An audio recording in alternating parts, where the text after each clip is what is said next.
Wal fasiku ala nawain. Orang yang fasik itu ada dua macam. Fasikun kafirun, fasik yang kafir. Wa fasikun fajirun, fasik yang fujur, yang menyeleweng. Fujur, menyeleweng. Fujur. Kafir kufur, fajir fujur. Ya. Jadi kalau kafir itu orangnya, kalau kufur itu perbuatannya, fajir orangnya, fujur perilakunya, perbuatannya. Ya, kalau bubur ntar harus ini bubur.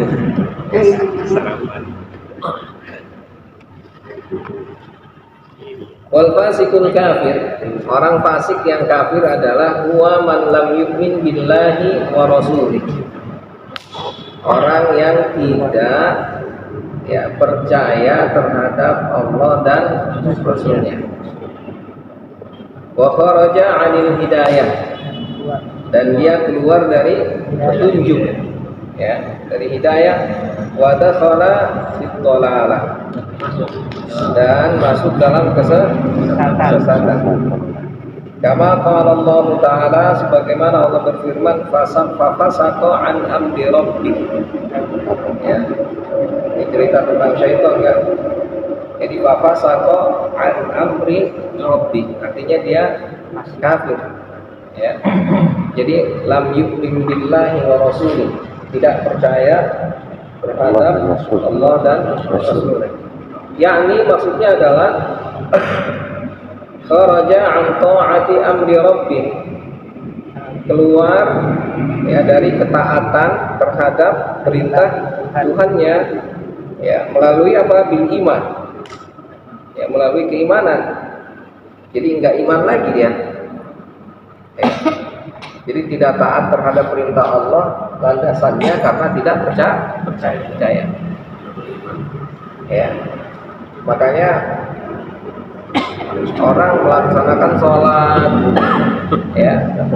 itu tetap harus didasari oleh keimanan. Orang sholat tanpa didasari oleh keimanan nggak bisa. Ya. Jadi meskipun memang akhirnya tetap harus kita ingat terus selalu ini, Jadi yang dimaksud dengan iman itu hanya satu. Iman itu hanyalah tasdikun bil qalbi, sudah cukup. Tasdikun bima jaa bihi Muhammadin sallallahu alaihi wasallam. Iman itu hanya membenarkan segala hal yang dibawa oleh Nabi Muhammad. Sudah itu aja. Nah, terus iqrar bil lisan, terus amal bil arkan, pengakuan melalui lisan, mengamalkan ajaran-ajaran apa? Itu hanya syarat aja. Kalau iqrar bil lisan itu hanya syarat diberlakukan baginya hukum orang Islam. Jadi seandainya orang mengucapkan 2 kalimat syahadat, maka ayo sama-sama kita bareng, sama-sama muslim. Kamu akan diperlakukan sebagaimana orang Islam. Adapun nanti antara perilaku dengan apa yang ada dalam hati itu berbeda, itu urusan dia dengan namanya. Nanti masuk kategorinya munafik. Masuk dalam kategorinya nanti fasik yang kedua ini. Adapun amalul bil arkan, mengamalkan segala rukun-rukun ajaran, itu hanya syartu kamal, syarat penyempurna. Kalau orang mau sempurna imannya, maka lakukanlah amalan-amalan yang diajarkan oleh Rasul. Jadi kita mau sempurna imannya sholat, kita mau sempurna imannya puasa. Jadi hanya untuk syarat penyempurna, bukan syarat untuk diterima atau tidaknya. Nah, maka orang yang nggak mau taat sama Allah itu, kalau memang dasarnya adalah apa? Dasarnya adalah tidak percaya, dasarnya tidak membenarkan apa yang dibawa oleh Nabi Muhammad, maka kategorinya kafir. Nah, iya. Jadi meskipun dia syahadat, tapi ternyata dia tampakkan bahwa nggak sholat itu, dia nggak sholatnya, ya, dia nggak sholatnya karena nggak percaya dengan apa yang dibawa oleh Nabi, kafir. Perlakuan kita terhadap dia. Karena dia sudah memperlihatkan jelas-jelas perilakunya, ya kita anggap dia kafir, berarti keluar, murtad. Jadi haknya dari kita nggak ada. Ya, haknya hilang. Tapi dia syahadat, nggak sholat. Enggak gini, makanya saya bilang, kalau dia enggak sholatnya karena enggak percaya terhadap ajaran Rasulullah, enggak percaya bahwa itu disuruh Al-Quran, maka kategorinya kafir. Berarti sudah keluar dari apa yang sudah dia ucapkan. Tapi kalau dia enggak sholat karena memang dia malas, ketika ditanya, ente ngapa enggak sholat? Percaya sama Al-Quran? Percaya. Percaya Rasulullah yang kasih tahu? Percaya. Terus ngapa enggak sholat? Malas banget. Ya udah itu mah tetap muslim. Dan Haknya harus diberi bersama muslim. Gitu. Ya. Jadi selama tidak menampakkan ya kekafirannya, selama tidak menampakkan bahwa dia nyembah berhala, ya tidak ada masalah. Dia nggak ke masjid, Walaupun dia nggak ke masjid, haknya dikasih. Iya. Tuh. Ya. Jadi selama dia nggak misalnya maaf, mau bila-bila ada ya bukan 1-2 ya, kita banyak yang begitu. Ya.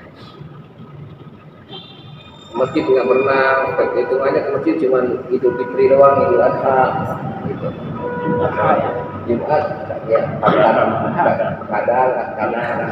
kagak, gitu kan. Pas meninggal, ya kita melakukan sebagaimana muslim. Ya, karena dia masih mengaku orang Islam. Lalu nggak sholat, ya itu urusan dia dengan Tuhannya. Kesempurnaan ibadah dia secara pribadi. Jadi kalau udah mati bisa ke masjid. Ya iya biarin, nggak apa-apa. Karena kalau kita nggak bawa, justru kita yang dosa. Dia tetap berhak Ya. Karena dia masih kategorinya masuk sebagai orang Islam.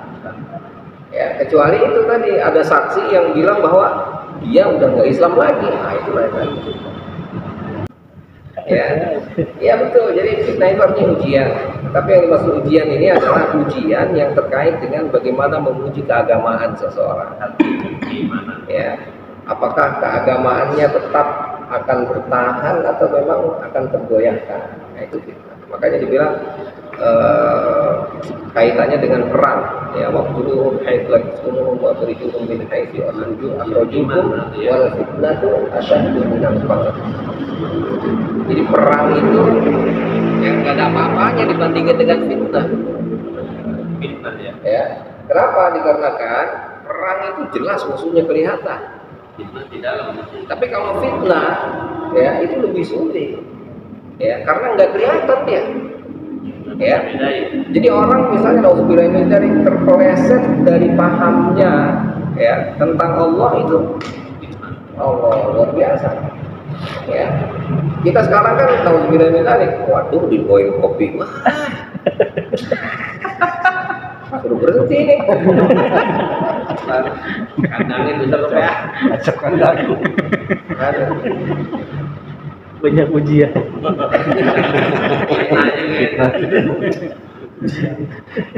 Jadi gini, kita nih sekarang mengira bahwa orang yang sudah berbuat baik sama kita itu seolah-olah kata kita dialah yang sudah menuntun kita, akhirnya kita lupa bahwa ternyata yang kasihnya adalah Allah melalui dia, akhirnya kita. Ya. Wah, kita udah lupa sama yang atas. Itu fitnah itu. Ya. Kita dapat rezeki sama orang-orang dikasih ke kita, kata kita, iya betul memang. Akhirnya kita jadi sama dia jadi bagaimana? Lupa sama yang sono. Itu fitnah itu. Melalaikan kita dari Allah. Dan itu sangat berat loh ujian itu. Gara-gara nonton bola bisa fitnah juga ya. Nah, maksudnya Lupa nonton terus. Lah iya itu diantaranya begitu masuk kategorinya. Ya, Jadi artinya apapun itu, mainan. ya. Jadi ketika kita lupa sama Allah itu, makanya dibilang innama amwalukum wa auladukum itu. Itu adalah ujian, cobaan yang Allah berikan. Masih tetap enggak. Kisahnya kan sampai kepada kisah nyata yang dilakukan, dicontohkan oleh Nabi Ibrahim kan? Gimana itu gak hebat itu coba? Sembelih anakmu kan gitu kata Allah. Iya. Lah, fitnah bisa itu. Gitu. Kata Nabi Ibrahim, ya memang Allah yang nyuruh, mau gimana? Punya Allah. Bilangin ke anaknya, nah, saya mimpi disuruh sembelih sama Allah. Apa kata anaknya? Ya. Siap, laksanakan. Kalau memang itu perintah Allah, insya Allah saya sabar. Nah, yang wal fasikul fajir, sedangkan orang fasik yang fujur, orang fasik yang menyeleweng adalah wal ladzi yashrabul khamra. Ya, yang melanggar syariat ini, ya. Yang minum khamar, wa yakulul haram, memakan yang haram, wa yazni, ya berzina, wa ya'sillaha, ya maksiat kepada Allah, wa yakhruju min tariqil ibadah, ya, keluar dari jalan ibadah, wa yadkhulu fil ma'siyah, masuk ke dalam kemaksiatan, wala yati bisyirk, ya, dia tidak mendatangi kemusyrikan, enggak melaksanakan kemusyrikan, cuma maksiat doang. Nah, kategorinya adalah fasik, fajir. Ini paling banyak ya. Ya paling banyak betul. Ya. Dia lebih dari separuh kali itu. Lah iya. Ya. Jadi artinya banyak yang melanggar gitu terhadap ketentuan syariat. Jelas-jelas syariat yang diharamkan dia laksanakan. Dia tahu itu haram, tahu. Tahu itu haram. Ya. Dia tahu dia melanggar. Gitu. Ya Allah kemudian. Lah iya. Nah, itu nanti akhirnya posisi untuk kembali itu di situ. Ya. Wal farqu bainahuma, perbedaan antara keduanya, annal fasiqal kafira, nah ini dia, la yurja ghufranuhu illa bisyahadah. Ya, bahwa orang fasik yang kafir itu tidak diharapkan ampunannya kecuali dengan mengucapkan syahadat. Ya, yang fasik kafir itu, ya karena memang udah tadi nggak percaya sama ajaran Allah, suruh syahadat lagi. Pas ya, fasik tapi kafir. Ya contoh kan begini, berdepan, bilang puasa itu hukumnya wajib. Siapa yang bilang wajib? Ya Al-Quran lah. Dari mana? Dari ayatnya, dipahami melalui perkataan ulama, diperkuat oleh hadis Nabi, gitu. Kata dia enggak lah. Sholat itu wajib, mana maknanya? Ayat itu lihat, bukan menunjukkan kepada kewajiban, misalnya gitu. Ya. Jadi ketika dia menyadari atau dia memahami atau bahkan melontarkan dalam dirinya keyakinan bahwa itu adalah bukan kewajiban, dan dia terang-terangan nyatakan, nah itu kafir. Harus syahadat. Yang jelas Allah nyatakan bahwa la yaghfiru innallaha la yaghfiru ayyushraka bihi wa yaghfiru ma duna dzalika liman yasha. Ketika orang itu sudah kafir, maka Allah tidak akan mengampuni dosanya pada saat dia kafir. Tapi pada saat dia kembali lagi, ya, pada saat dia taubat, dia syahadat, ya diterima. Ya.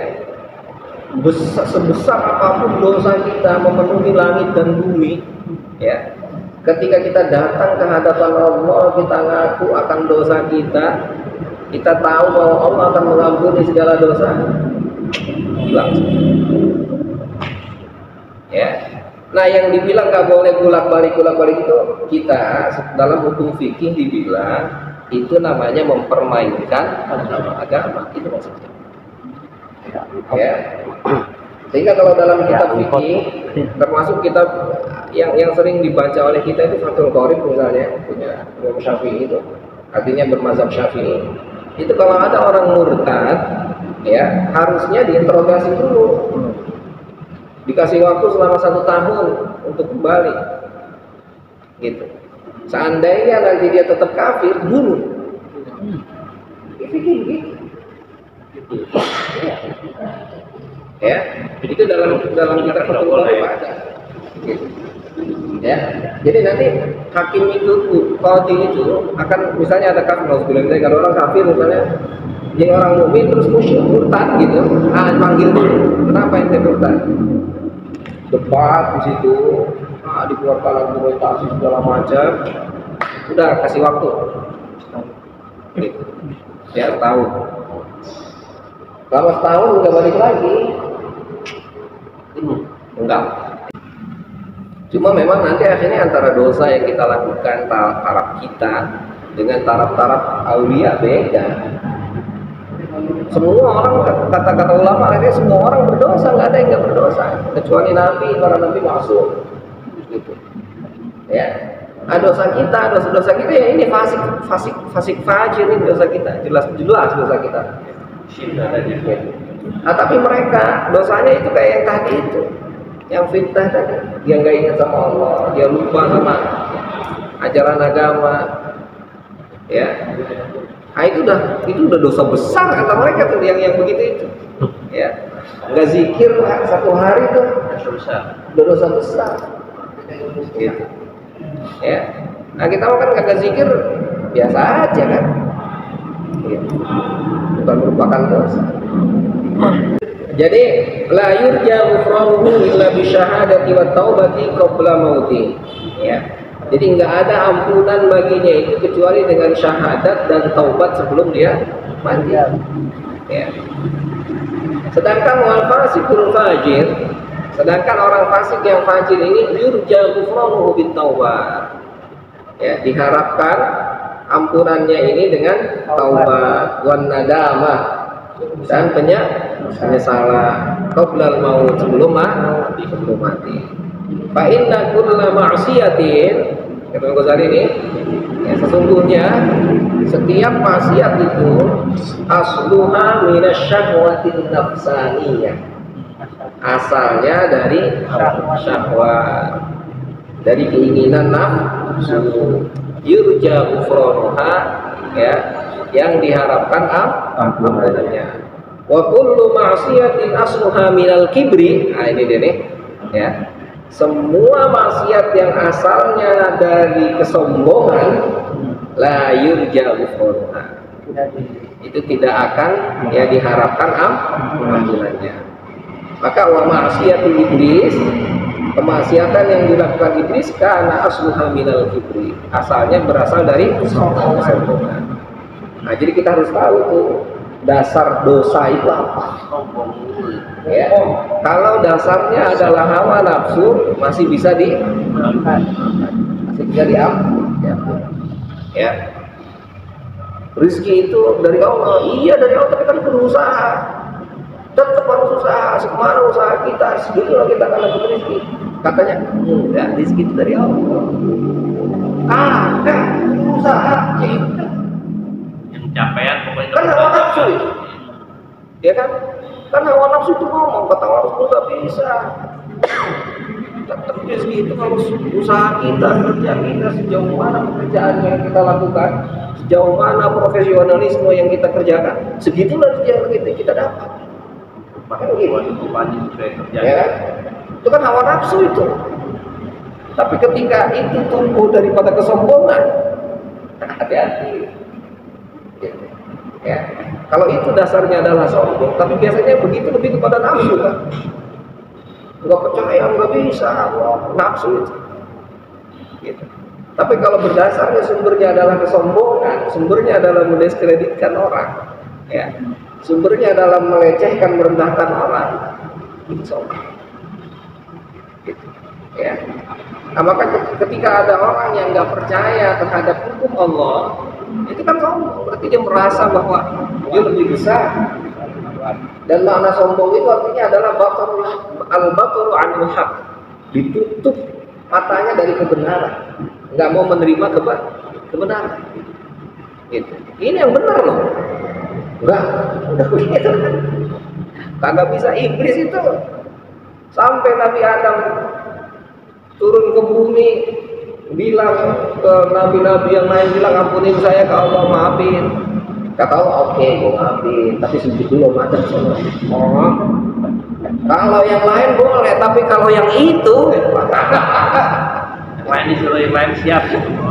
kalau yang lain boleh dah, tapi kalau yang itu Sekarang juga manusia banyak terus mau maafin kalau dia kagak dah tuh. nah itu hati-hati tuh, jangan-jangan itu keturunannya. Nah iya gitu. Udah ngomong kesalahan sama dia. Nah iya, hati-hati. Lah iya, ya itu benar-benar nurunin persis begitu pisah kan belum bohong. Ya itu deh. Sakit banget gua. Nah iya, hati-hati itu. Ya, kalau itu dasarnya adalah kesombongan, ya kayak itu persis yang gua. Gitu. Ya maka orang yang nggak mau menyembah Allah karena merasa besar, ya merasa dia punya segalanya. Padahal sederhana banget ya. Ya sederhana Pak. Kenapa jadi bahaya? Nah iya, tapi sederhana tapi luar biasa bahaya. Kenapa? Karena dia merasa paling besar, merasa paling benar. Sehingga akhirnya ketika kebenaran itu datang dia tolak, nggak bisa. Kata kita mah iya, udah apa udah. Nah iya nggak mau. Karena apa? Karena sombong. Gitu. Ya makanya kesombongan itu melahirkan sesuatu yang sangat tragis. Dia merasa Ya. benar. Nah iya kan itu makanya merasa benernya itu yang nggak boleh. Makanya kita ini oleh Allah diajarinnya untuk tazallul, merasa rendah, merasa hina, merasa nggak apa-apa. Terakhir ada Syekh dibilang kisahnya ini Syekh Ahmad bin Hanbal. Jadi ketika beliau tawaf, ya di tawaf itu beliau bilang, ya Allah, anak fakir, saya miskin. Anak urian, saya telanjang, jalan aja tuh, lagi tawaf bilangnya begitu. Ya Allah, saya ini miskin, ya, saya udah punya apa-apa. Terus ada orang bilang, Syekh, ente miskin, ente nggak punya barang, itu telanjang itu bukan baju kan? Seperti itu. Ntar abis ini baru kita cerita. Oh, selesai tawaf baru ngobrol sih. Kenapa tadi saya bilang anak fakir? Apa yang saya miliki, saya nggak punya apa-apa di hadapan Allah itu. Saya langsung butuhkan Allah fakir ya, saya nggak punya, saya telanjang karena saya di hadapanmu itu harus betul-betul rendah, nggak bisa ngapa-ngapain, nggak punya kekuatan, nggak punya daya. Jadi ketika di hadapan Allah itu jangan menunjukkan saya ini hebat, saya yang belakang, nggak ada. Jadi seorang hamba itu harus menunjukkan kesopanannya, makanya apa namanya filsafat padi kan begitu.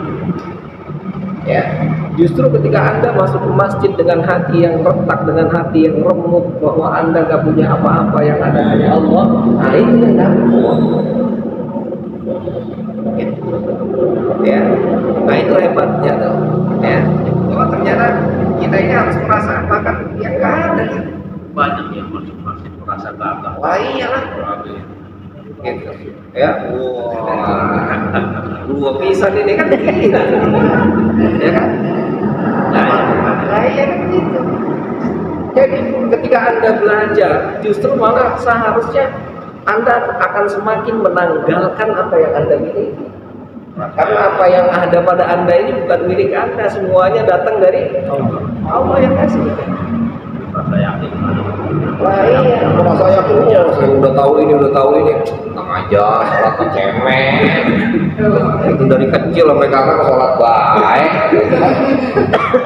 Nah iya, bukan begitu, justru malah sekarang itu dia sadar sholat yang dia lakukan, sholat yang dia kerjakan. Kalau Allah nggak ngizinin dia sholat nggak bisa. Khusyuk itu bukan dari dia, khusyuk itu dari Allah. Makanya orang mau kursus khusyuk sampai 1000 tahun nggak akan pernah bisa. Karena apa? Khusyuk itu datangnya dari Allah. Allah yang kasih. Lupa kan nanti. Masalah dari kecil. Habis sholat kata dia, tadi gua sholat khusyuk buat itu. Sampai baru sholat soalnya. Imamnya mantap bener itu tadi, hebat bener dah. Apa khusyuk lu di bawah sholat? Lah, gimana ceritanya? Enggak. Ya. Yang kasihnya siapa? Allah. Ya. Nah, maka dia nggak punya apa-apa, nggak berdaya, dia tunjukkan ketidakberdayaannya di hadapan Allah. Itulah orang yang dapat. Ya, nah itu hebatnya. Makanya kibar, kesombongan itu akan melahirkan apa? Dosa-dosa yang luar biasa, semakin jauh dari Allah. Maka dibilang tidak ada ampunnya untuk rekam. Bahaya banget itu sombong ya. Bahaya, ya bahaya. Oke ya, jadi ini apa perbedaan antara fasik yang kafir dengan fasik yang fajir. Semoga Allah kasih kita kekuatan selalu berada di jalannya, sehingga hidayah-hidayahnya selalu diberikan kepada kita hingga akhir hayat kita, dan kita semua selamat hidup di dunia. Amin ya rabbal alamin. Allahumma arhamna bil Qur'an.